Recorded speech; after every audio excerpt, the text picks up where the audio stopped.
So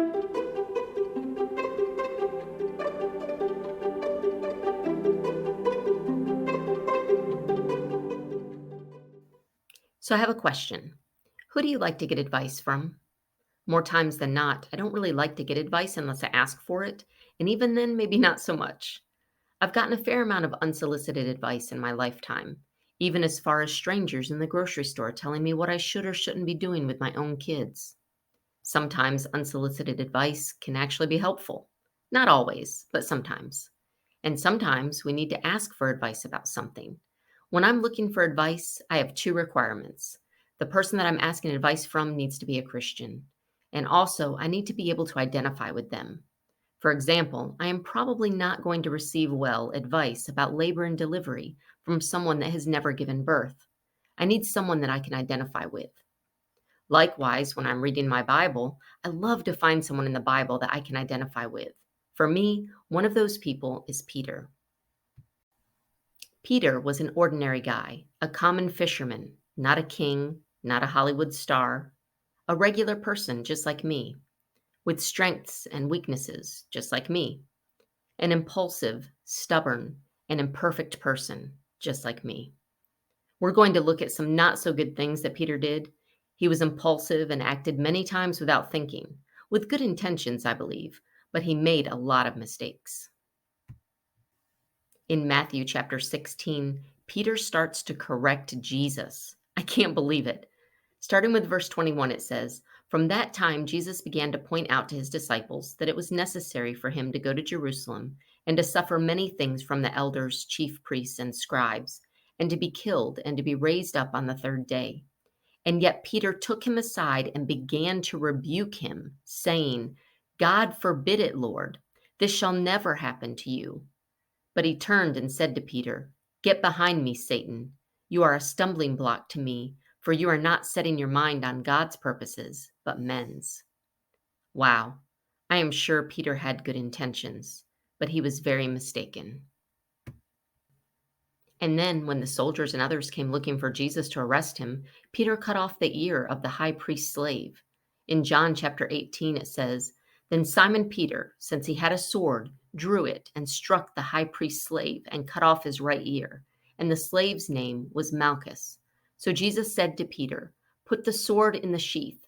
The cup which the Father has given me, am I not to drink it?'" Again, Peter had good intentions, but was acting contrary to God's will.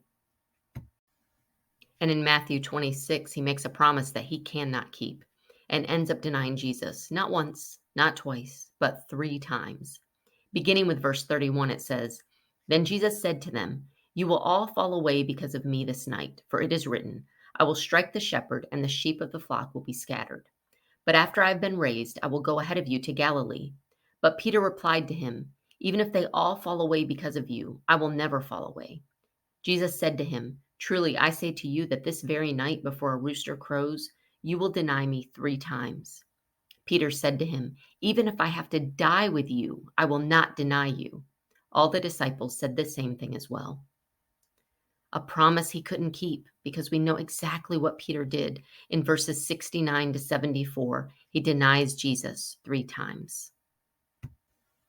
At another time, we see a mix of impulsiveness, faith, and also doubt when Peter steps out of the boat to walk on the water to Jesus in Matthew chapter 14. Starting with verse 28, it says, "Peter responded and said to him, 'Lord, if it is you, command me to come to you on the water.' And he said, 'Come.' And Peter got out of the boat and walked on the water and came toward Jesus. But seeing the wind, he became frightened. And when he began to sink, he cried out, saying, 'Lord, save me.'"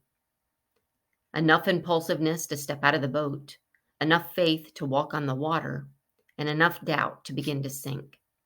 But despite his imperfection, despite his weaknesses, despite his mistakes, God does great and miraculous things through Peter.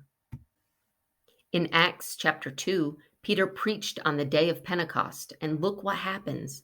Verse 41 says, "So then, those who had received his word were baptized, and that day there were added about 3,000 souls." Also, God used him to heal many people in an amazing way. In Acts chapter 5, beginning with verse 14, it says, "And increasingly believers in the Lord, large numbers of men and women, were being added to their number, to such an extent that they even carried the sick out into the streets and laid them on cots and pallets, so that when Peter came by, at least his shadow might fall on any of them." The people from the cities in the vicinity of Jerusalem were coming together as well, bringing people who were sick or tormented with unclean spirits, and they were all being healed. Wow, what power God displays through Peter, using only Peter's shadow to heal people. Peter also raised a woman from the dead in Acts chapter 9.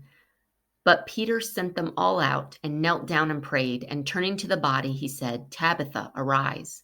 And she opened her eyes, and when she saw Peter, she sat up. And he gave her his hand and raised her up, and calling the saints and widows, he presented her alive. It became known all over Joppa, and many believed in the Lord. After all this, after all his mistakes, after being used greatly by God, in his first epistle he wrote, "Be sober-minded, be watchful. Your adversary, the devil, prowls around like a roaring lion, seeking someone to devour. Resist him, firm in your faith, knowing that the same kinds of suffering are being experienced by your brotherhood throughout the world." Peter knew well that we have an enemy that wants to devour us. And in this passage, he has some good advice for us. Be sober-minded and be watchful. Resist the devil, firm in our faith. Good advice for victory in the Christian life. Be on guard for a brutal enemy. Stand strong against him in faith. Thank God for introducing us to people that we can identify with, like Peter. And thank God for using ordinary, imperfect people like us.